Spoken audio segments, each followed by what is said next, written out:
आप सुन रहे हैं द क्विंट और मैं हूं अलिफ। मैं कहानियां सुनाता हूं, कुछ किस्से, कुछ कहानियां जो यादों से बुनी हैं, कुछ सपनों की कहानियां और कुछ अपनों की कहानियां। आज की कहानी का नाम है लाइब्रेरियन। अब ये कहानी इमेजिनेटिव है या रियल, वो आप तय करेंगे। मैं तो बस कहानियां सुनाता हूं।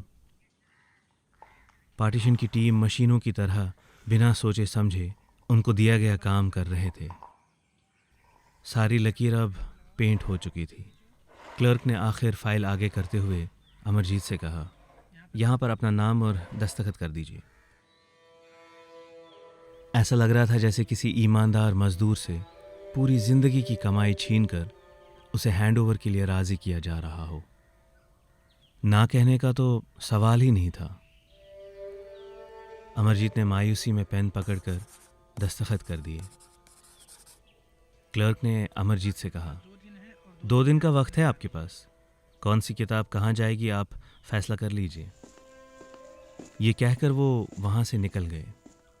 15 साल की मेहनत, 3500 किताबें और 2 दिन का वक्त। भला इतनी सारी किताबों का नसीब 2 दिन में कैसे तय होगा। अमरजीत फिर से कुर्सी में कोलैप्स हो गया और अपना माथा पकड़कर बुत की तरह अपने होने पर अफसोस करने लगा। वो ये सोच रहा था कि भला ये कैसा इम्तिहान था जो जिंदगी उससे ले रही थी। जगीराम ने अमरजीत से कहा, साहब हमें काम शुरू कर देना चाहिए, हमारे पास बस 2 दिन हैं। अमरजीत ने हारे हुए जुआरी की तरह उसकी हाँ में हाँ मिलाई और दोनों लोग अलमारियों से किताबें निकालने लगे। किताबें अब लकीर के दोनों तरफ बराबर बराबर से रखी जानी थी। अमरजीत ने एक किताब ली और उसे पाकिस्तान वाले साइड पर रख दिया। किताब का नाम था रिपब्लिक बाय प्लेटो। फिर दूसरी किताब उठाई, interpretation of dreams by Sigmund Freud. वो किताब अभी हाथ में ही थी कि अमरजीत को ख्याल आया कि रिपब्लिक को इंडिया के साइड रख दें और इस किताब को पाकिस्तान के साइड। अब दोनों किताबें फिर से हाथ में थीं। अमरजीत एक बार फिर सोच में पड़ गया। इल्म यानी नॉलेज को 2 हिस्सों में बांटना, ये तो नाइंसाफ़ी है। अमरजीत खुद किताबों से इतनी मोहब्बत करता था तो वो किसी को किताबों से दूर कैसे कर सकता था। अपने आप पर अफसोस और नाराज़गी के बीच उसकी आंखों में आंसू आ गए। जगीराम ये सब देख रहा था। जगीराम ने मटके से पानी निकालकर पानी का गिलास अमरजीत की तरफ बढ़ाया। लीजिए, आप पानी पी लीजिए। अमरजीत ने अपने आंसू पोंछकर दोनों किताबों को बिना देखे 2 तरफ एक एक करके रख दिया। फिर अमरजीत का दिल मानो सुन पड़ गया। बिना देखे उसने किताबें दोनों तरफ रखनी शुरू कर दी। दिन अब ऑलमोस्ट ढलने को था। सारा दिन जगीराम और अमरजीत इसी लाइब्रेरी के अंदर अगस्त की गर्मी में किताबें बांट रहे थे। दीवार पर रखी एक घड़ी में 6:30 बजने को थे और जगीराम ने अमरजीत से कहा, साहब मुझे लगता है हमें घर चले जाना चाहिए, फिर अंधेरा हो जाएगा। अमरजीत ने जब खिड़की से झांका तो डूबते सूरज की किरण उसके चेहरे पे पड़ी।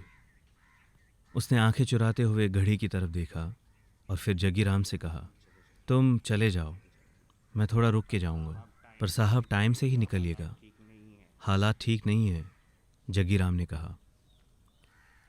अमरजीत ने जवाबन कहा, तुम मेरी फिक्र मत करो, तुम चले जाओ। उसके बाद जगीराम वहाँ से निकल गया। 7 से 8, 8 से 9 बज गए। यहाँ तक कि रात आ गई।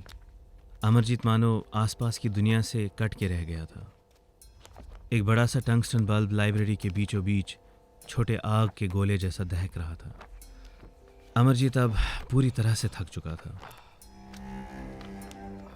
अब वो बिना सोचे समझे किताबें दोनों तरफ डालता जा रहा था। रात के करीब 1:30 बजे थे। अमरजीत थक हार कर किताबों के ढेर में उस लकीर पर लेट गया, एक छोटे से बच्चे की तरह जो जिस्म को अपनी बाहों में समेटे हुए हो। ऐसा लग रहा था कि जैसे अमरजीत उस पल न हिंदुस्तान का रहा न पाकिस्तान का। यह उदासी भरी रात ऐसे ही बीत गई।